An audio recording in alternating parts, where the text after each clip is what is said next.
सम्समध्ये ना बेटा आता स्टार डेल्टाचे आपले सम्स सोडवायचे. ठीक आहे. आधी तुमच्या डोळ्यासमोर फॉर्म्युले दिसत आहेत, त्या फॉर्म्युल्यांबद्दल थोडंसं आधी सांगतो. ठीक आहे. आणि दोन त्याच्यानंतर खूप महत्त्वाच्या मी नोट्स सांगणार आहेत, त्या सगळ्यांनी नोट्स व्यवस्थित लिहून घ्यायच्या आहेत. ठीक आहे. आणि नंतर मग माझे सम्स सॉल्व्ह होतील. ठीक आहे. बरं, पहिले स्टार डेल्टा. कधीही गणित तुम्हाला दिलेलं असेल ना बेटा, तर पहिलं बघायचं की गणित कशाचं आहे, स्टारचं आहे का डेल्टाचं आहे. आता स्टारला कधी कधी आम्ही वाय कनेक्शन असंही म्हणतो, WY. कधी कधी वाय असा पण काढलेला असतो, कधी कधी वाय आम्ही असं पण काढतो, वाय कनेक्शन. ठीक आहे. आणि डेल्टाला अजून एक काय नाव बेटा, मेश कनेक्शन. मेश म्हणजे काय असतं, क्लोज लूप. मेश म्हणजे काय बेटा, क्लोज लूप. KCL KVL मध्ये हे फंडे झालेले आहेत. ठीक आहे. तुम्हाला KCL KVL हां ओके. डेल्टाला अजून एक काय नाव बेटा, मेश म्हणजेच काय असतं, डेल्टा. ठीक आहे. ओके. आता काल आपण बघितलं IL = IPH आणि VL = किती असतं, √3VPH. त्याच्यानंतर IL = √3IPH आणि VL = VPH. कोणासाठी, डेल्टासाठी. हे सगळ्यात IMP फॉर्म्युले बेटा, सगळ्यात IMP. आता ना खाली जी नोट तुम्हाला सांगत होतो ती नोट मी आत्ताच सांगतो. काय नोट आहे बेटा, गणितांमध्ये तुम्हाला जर मी स्पेसिफाय केलेलं नसेल की हे व्होल्टेज कशाचं आहे आणि हे किंवा करंट कशाचं आहे, जर तुला स्पेसिफाय केलेलं नसेल, जे बोलतोय अतिशय महत्त्वाचं आहे गणितांच्या हिशोबाने, कॉन्सन्ट्रेशनने ऐका. जर तुला गणितामध्ये स्पेसिफाय केलेलं नसेल की हे जे व्होल्टेज आहे ते कशाचं व्होल्टेज आहे किंवा हे जे करंट आहे ते कशाचं करंट आहे, तर बाय डिफॉल्ट ते व्होल्टेज आणि ते करंट, बाय डिफॉल्ट म्हणजे त्यांनी दिलेलं नसेल तर मी ते अझ्युम करतो ते व्होल्टेज आणि तो करंट माझा लाईन करंट असतो बेटा. असं का, तर आता पुढे तुम्हाला दोन व्होल्टेजेस, दोन करंट दिसतील बेटा. एक लाईन व्होल्टेज ठीक आहे आणि एक फेज व्होल्टेज. दोन व्होल्टेजेस आणि करंटमध्ये एक लाईन करंट आणि फेज करंट. मग मुलं कन्फ्यूज होतात की सगळं दिलेलं कुठलं व्होल्टेज आहे किंवा दिलेला कुठला करंट आहे. तर बाय डिफॉल्ट जर त्यांनी स्पेसिफाय केलेलं नसेल, अतिशय महत्त्वाचा पॉईंट बोलतोय, बाय डिफॉल्ट जर त्यांनी स्पेसिफाय केलेलं नसेल, तर ते 100% लाईनचं व्होल्टेज किंवा लाईनचा करंट असतो, फेजचा नसतो. कुठला असतो बेटा, लाईनचं व्होल्टेज किंवा लाईनचं करंट असतं. डोक्यात घुसलं. ठीक आहे. बाय डिफॉल्ट कुठलं व्होल्टेज असतं बेटा, ते लाईनचं व्होल्टेज किंवा लाईनचं करंट असतं. ठीक आहे. पुढचा अतिशय महत्त्वाचा मुद्दा, तुम्हाला ना बेटा जर मी लाईन व्होल्टेज दिलं असेल तर लाईन करंट कदाचित दिलेलं नसतो, तर तो लाईनच्या आधी किमती कधीच भेटत नाही. मला गणितामध्ये ना जेव्हा मी गणित सोडवतो ना, आता जेवढे काही गणित मी सोडवले बेटा याच्यामध्ये, त्या गणितांमध्ये एक गोष्ट तुमच्या लक्षात येईल की आधी मी फेजच्या किमती काढतो बेटा. फेजच्या किमती म्हणजे काय, की फेजचं व्होल्टेज काढेल किंवा फेजचा करंट काढेल, मग त्याच्यावरनं मी फेजच्या करंट किंवा फेजच्या व्होल्टेजवरनं मी लाईनचं व्होल्टेज किंवा लाईनचं करंट काढेल. ठीक आहे. काय बोललो काही नाही. म्हणजे आधी कुठल्या किमती निघतात तुमच्या, फेजच्या निघतात, मग लाईनच्या निघतात. या दोन नोट माझ्या महत्त्वाच्या. आधी किमती माझ्या फेजच्या निघतील, मग लाईनच्या निघतील. हां, जर लाईनच्या दिलेल्या असतील तर टेन्शन नाही. जर लाईनच्या दिले बाय डिफॉल्ट कुठलीच किंमत दिलेली नसते, म्हणजे ती कुठली किंमत असते बेटा, लाईनची. गणितांमध्ये जेव्हा तुम्हाला सोडवेल तेव्हा ऑटोमॅटिक लक्षात येईल. काय होतं बेटा गणितांमध्ये, सांगून देतो नाही तर काय होतं की नाही का, मी तुला लाईनचं व्होल्टेज दिलेलं असतं. लाईनचं व्होल्टेज म्हणजे VL दिलेलं असतं. काय दिलेलं असतं बेटा गणितांमध्ये, VL. मी आधीच तुमच्या डोक्यामध्ये कन्सेप्ट घुसवतोय बेटा, प्लीज कॉन्सन्ट्रेशनने ऐका. ॲक्च्युली मी जे काही बोलतोय ते खूप इम्पॉर्टंट आहे, ते गणितांमध्ये अजून जास्त तुमच्या लक्षात येईल. बाय डिफॉल्ट तुम्हाला व्होल्टेज कुठलं दिलेलं असतं, मग ते व्होल्टेज माझं कुठलं आलं बेटा, लाईन व्होल्टेज आलं. बाय डिफॉल्ट ते कुठलं व्होल्टेज झालं, लाईन व्होल्टेज झालं. मग लाईन करंट दिलेला नसतो, कधी कधी लाईन करंट दिलेला नसतो, मग तो लाईन करंट मला काढावा लागतो. तो लाईन करंट काढण्याच्या आधी मी लाईन फेज करंट काढेल, मग लाईन करंट काढेल. आधी काय काढेल बेटा, फेज करंट काढेल, मग लाईन करंट काढण्याच्या मागे लागतो. म्हणजे काय, आधी किमती माझ्या फेजच्या निघतात, मग किमती लाईनच्या निघतात. जर लाईनच्या किमती दिलेल्या नसतील तर, ठीक आहे. काय बोललो काही नाही, कळालं. ओके. आणि पहिली महत्त्वाची नोट, बाय डिफॉल्ट कुठल्या किमती दिलेल्या असतात बेटा, लाईनच्या किमती असतात. बाय डिफॉल्ट जर त्यांनी स्पेसिफाय केलेलं नसेल तर कुठल्या किमती असतात, लाईनच्या. असं का, आधी फेजच्याच का किमती निघतात, तर त्याचं उत्तर तुम्हाला इकडे दिसतंय. माझ्याकडे सगळे फेजचे उत्तर, फेजचा करंटचा फॉर्म्युला. फेजचा करंटचा फॉर्म्युला VPH/ZPH. ठीक आहे. कॉम्बिनेशन असेल तर त्याच्यानंतर VPH/RPH. कुठलं सर्किट बेटा, रेझिस्टिव्ह सर्किट. आता कॉम्बिनेशन सर्किट आहे का रेझिस्टिव्ह सर्किट आहे हे तुम्हाला गणितामध्ये दिलेलं असतं, ते तुला ओळखावं लागतं. की ते कॉम्बिनेशनचं गणित आहे का रेझिस्टिव्हचं सर्किटचं गणित आहे. कॉम्बिनेशन असेल तर ZPH वापरायचा, रेझिस्टिव्ह सर्किट असेल तर RPH वापरायचा.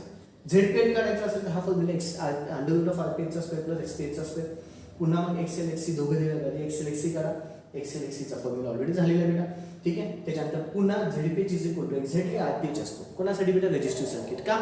मला सांगा याची किंमत जर 0 झाली, हे दोघं 0 झालं तर झेडपीएच इज इक्वल टू स्क्वेअर आणि अंडर काम जर कॅन्सल म्हणजे झेडपीएच इज इक्वल टू काय आला बेटा? आरपीएच. आरपी रेजिस्टिव्ह सर्किट म्हटलं तर एक्स येईल का बेटा? त्याच्यात नाही आहे ना. एक्स नाही आला म्हणजे याची किंमत 0 झाली. जर याची किंमत 0 झाली तर स्क्वेअर आणि अंडर एकमेकांना कॅन्सल होतं आणि झेडपीएच इज इक्वल टू काय बेटा? आरपीएच असेल. येस. त्याच्यानंतर cos of R. Cos of R is equal to पुन्हा आरपीएच अपॉन झेडपीएच. कोणासाठी? हे कॉम्बिनेशनसाठी. कोणासाठी? हे कॉम्बिनेशनसाठी. पुन्हा cos of R is equal to RPH upon RPH म्हणजे कॉस ऑफ आरची किंमत 1 येते. कोणासाठी बेटा? रेजिस्टिव्ह सर्किटसाठी. कोणासाठी? रेजिस्टिव्ह सर्किटसाठी. 2 नोट विसरू नका.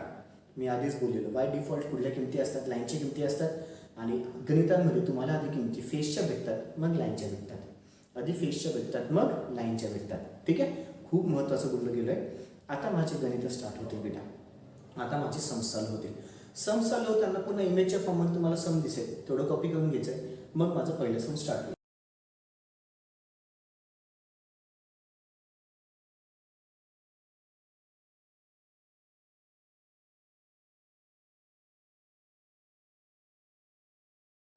इमेजच्या फॉर्ममध्ये सम दिसला असेल. ठीक आहे. आता काय म्हणतोय? If VL is equal to पहिलं गणित if VL is equal to किती म्हणतो बेटा? 400 व्होल्ट. VL डायरेक्ट दिलेला आहे अँड IL पण देऊन टाकलं बेटा. पहा IL इज इक्वल टू किती आहे? 10 ampere. Calculate the respective phase value. Phase value काढायचं आहे म्हणजे VPH काढायचा आहे. ठीक आहे. आणि अजून एक काय काढायचं बेटा? IPH काढायचा आहे. कधी काढायचं आहे? For delta connection and star connection. दोघांसाठी. कोणासाठी बेटा? दोघांसाठी. पहिला A part for delta connection. कोणासाठी बेटा? पहिले for delta connection. For delta कनेक्शनला बेटा आता गणित पहा मी कसं सोडवतो. पहिलं गणित फुल कॉन्सन्ट्रेशन बघा. डेल्टा कनेक्शन म्हटलं की आधी मी डेल्टाचे फॉर्म्युले लिहून टाकेन. डेल्टा कनेक्शन मध्ये काय फॉर्म्युला बेटा? IL is equal to √3 IPH असतो. राईट. आणि VL इज इक्वल टू किती असतो? VPH असतो. फिक्स आहे. राईट. मग VL is equal to VPH आहे. VL is equal to VPH आहे म्हणजेच therefore VL is equal to VPH is equal to किती आलं बेटा? 400 व्होल्ट. मला फेज व्होल्टेज काढायला सांगितलं होतं. फेज व्होल्टेज भेटून गेलं. VL is equal to VPH is equal to किती आलं? 400 व्होल्ट. पुन्हा मला काय काढायचं आहे? IPH काढायचं आहे. मला IL माहिती आहे. येस. मग ॲज पुन्हा as IL is equal to formula किती बेटा? √3 IPH. येस और नो? हा मल्टिप्लाय इकडे आलं divide. IL divided by √3 is equal to किती आलं बेटा? IPH. मग IL ची किंमत 10 त्याला divided by √3 is equal to किती आलं? IPH. मग IPH is equal to calculations करा 10 डिवायडेड बाय √3. कॅल्क्युलेशन्स करा बेटा 10 डिवायडेड बाय √3 किती आलं? 5.77. 5.77 काय आलं बेटा? एम्पियर. कोणाची किंमत आली? ही IPH ची. कोणाची किंमत आली बेटा? ही IPH. IPH भेटला. आता पुढे काय करायचं आहे? IPH VPH दोघं भेटले. आता बी पार्ट. बी पार्ट कोणासाठी आहे? For star connection. मला दोघांसाठी सोडायचं होतं ना. आता for star connection. For star connection. Star connection साठी मला पुन्हा फॉर्म्युला लिहायचे. स्टार कनेक्शन साठी IL is equal to IPH असतं आणि VL इज इक्वल टू किती असतं बेटा? √3 VPH असतं. येस. मग आता ॲज किंवा देअरफॉर किंवा as IL is equal to IPH. मग IL ची ऑलरेडी किंमत दिलेली आहे. किती बेटा? 10 एम्पियर. मग इथे पण किती आलं बेटा? 10 एम्पियर. स्टार कनेक्शन मध्ये माझ्या IPH ची किंमत किती आली बेटा? 10 एम्पियर. स्टार कनेक्शन मध्ये का IL ची किंमत 10 एम्पियर होती म्हणून IPH ची पण किंमत किती आली? 10 एम्पियर. पुढे नाव ॲज पुन्हा VL इज इक्वल टू किती बेटा? √3 VPH. मग VL त्याला divided by √3 is equal to किती आलं बेटा? VPH. मग VL ची किंमत किती आली? 400 त्याला डिवायडेड बाय किती बेटा? √3 इज इक्वल टू किती आलं? VPH. मग VPH is equal to calculations करा 400 त्याला डिवायडेड बाय √3 किती आलं बेटा? 230.94. 230.94 काय बेटा? व्होल्ट. ही कोणाची किंमत आली? VPH. ही कोणाची किंमत आली बेटा? VPH. कळालं? स्टार कनेक्शनसाठी गणित कसं सोडवायचं? डेल्टा कनेक्शनसाठी गणित. स्टार कनेक्शनसाठी निकडचं कुठलं बेटा? डेल्टा कनेक्शनसाठी. ठीक आहे. फॉर्म्युले अतिशय महत्त्वाचे. सगळा खेळ याच्यावरती चालणार आहे. सगळा खेळ याच्यावरती चालणार आहे म्हणून ते फॉर्म्युले व्यवस्थित पाठांतर करा. मगच तुम्हाला हे गणित समजतील अन्यथा समजणार नाही. ठीक आहे. व्हिडिओ पॉज करायचा आहे, सगळ्याच्या सगळं व्यवस्थित लिहून घ्यायचं आहे. व्हिडिओ पॉज करायचा आहे, सगळ्याच्या सगळं गणित व्यवस्थित लिहून घ्यायचं आहे.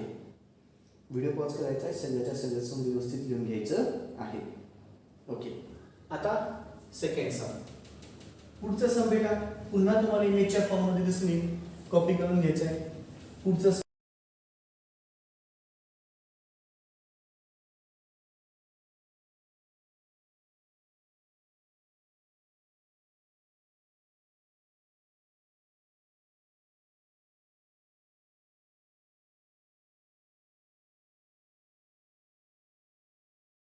पुन्हा तुम्हाला इमेजच्या फॉर्ममध्ये दिसून येईल, कॉपी करून घ्यायचं आहे. ठीक आहे. काय म्हणतोय? अ बॅलेन्स्ड थ्री फेज. अ बॅलेन्स्ड थ्री फेज. कुठलं connection? Delta connection. Delta connection म्हटलं आधी फॉर्म्युले IL इज इक्वल टू किती असतो? √3IPH आणि VL इज इक्वल टू किती असतो बेटा? VPH. पहिले ते काम करायचं. कुठलं कनेक्शन समजलं ना? पहिले फॉर्म्युले लिहून टाका.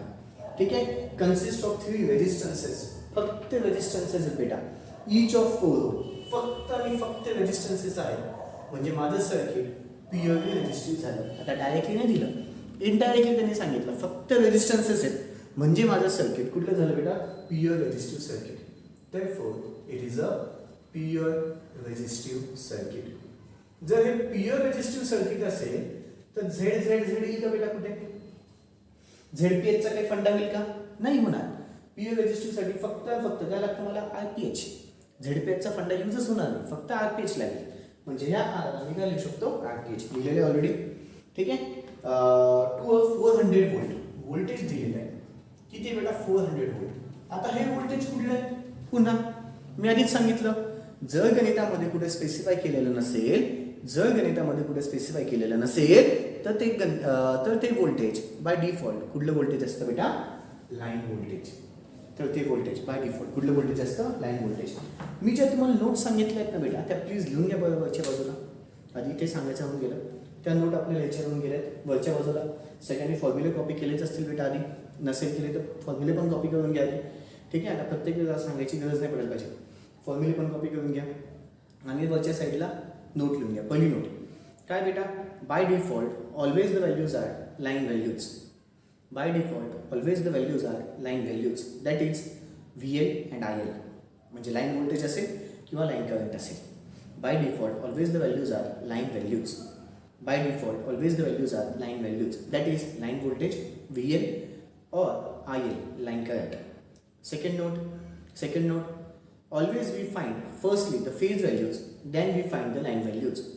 Always we find firstly the phase values, then we find the line values. Okay. झालंय. आता पुन्हा गणिताकडे. व्होल्टेजची किंमत दिली आहे, 3 फेज आहे. ओके. फ्रिक्वेन्सी पण दिलेली किती बेटा? 50 हर्ट्ज. काय म्हणतोय? Find the phase voltage. Phase voltage म्हणजेच काय? VPH ची किंमत सांग. पुढे फेज करंट म्हणजे IPH ची किंमत सांग. ओके. पुढे काय? लाईन करंट म्हणजे IL ची किंमत सांग. IL म्हणजे लाईन करंट झाला. आणि सगळ्यात शेवटी पॉवर कन्झ्युम सांग. सगळ्यात शेवटी काय सांग बेटा? Power consume. ओके. आता VL इज इक्वल टू काय बेटा? VPH. वरती आहे delta connection. VL is equal to VPH. मग ॲक्स इथे लगेच VL is equal to VPH is equal to किती आलं बेटा? 400 व्होल्ट. काढायची पण गरज पडली नाही, लगेच भेटला. ठीक आहे. आता पुढे काय करायचं? IPH साठी formula VPH upon RPH. Z येईल का? नाही. का नाही येणार? प्युअर रेजिस्टिव्ह सर्किट आहे. एक्स कुठे आहे का बेटा? L आहे का? म्हणजे फक्त रेजिस्टन्स आहे. कुठे इंडक्टर दिसतोय का? तर XL येईल. कुठे कॅपॅसिटर दिसतोय का? तर XC येईल. नाही. म्हणून automatically IPH is equal to formula काय बेटा? VPH upon RPH. मग आता IPH इज इक्वल टू किती बेटा? VPH अपॉन किती बेटा? RPH. मग VPH ची किंमत आत्ताच काढली 400, त्याला डिवायडेड बाय RPH ची किंमत किती बेटा? 4. मग IPH ची किंमत भेटली. IPH ची किंमत किती आली बेटा? 100 एम्पियर. IPH ची किंमत किती आली? 100 एम्पियर. IPH भेटला. आता मला काय करायचंय? लाईन करंट म्हणजेच काय आला बेटा? IL is equal to formula बघा इकडे √3IPH आहे बेटा. मग √3 त्याला गुणिले IPH ची किंमत किती आली बेटा? 100. √3 गुणिले 100. कॅल्क्युलेशन्स करा. √3 मल्टिप्लाइड बाय 100. √3 into 100. किती आलं बेटा 173.20 काय एम्पियर. कोणाची किंमत आली लाईन करंट. कोणाची किंमत आली बेटा ही लाईन करंट. कळालं. आता इथे पहा मी जे बोललो पहिले फेजची व्हॅल्यू भेटली मग लाईनची व्हॅल्यू भेटली. डायरेक्ट लाईनची व्हॅल्यू शक्यच नाही. लाईनची व्हॅल्यूसाठी मला आयपीएच पाहिजे बेटा. आयपीएच आधी काढावंच लागेल ना. हे सगळं म्हणजे पहिले मला फेजची व्हॅल्यू भेटेल मगच मला लाईनची व्हॅल्यू भेटेल.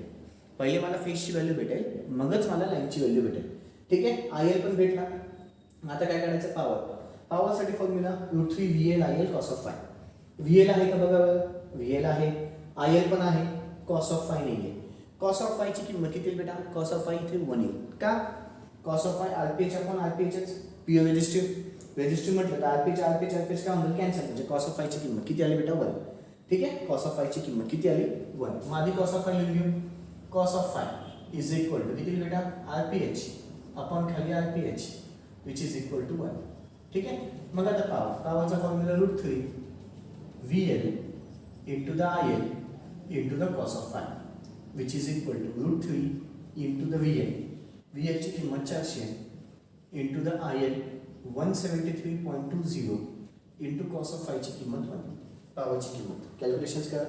√3 into the 400 into the 173.20 into the 1. किती आलं बेटा. ENG दाबा 119.99 इंटू 10⁻³ काय वॅट. जवळजवळ 120 नियरली इक्वल टू द किती बेटा 120 गुणिले 10⁻³ वॅट. 120 गुणिले 10⁻³ watt. Nearly equal to the किती आलं बेटा 120 गुणिले 10⁻³ वॅट. ठीक आहे. कळालं. हे झालं माझं कशाचं गणित बेटा डेल्टाचं. हे गणित कुठलं झालं बेटा. आज दोन्ही गणित सोपे घेतले होते. उद्यापासून थोडेसे माझे गणित किचकट चालू होतील. ठीक आहे. आज सगळ्यात महत्त्वाचे फॉर्म्युले व्यवस्थित बघा. ठीक आहे. सेकंड सम पण व्यवस्थित बघा. सेकंड सम पण व्यवस्थित बघा. ठीक आहे. कळालंय. फाईन. ओके बच्चा लोक दॅट्स ऑल. बाकीचं उद्या बघू बेटा. थँक्यू. Good day.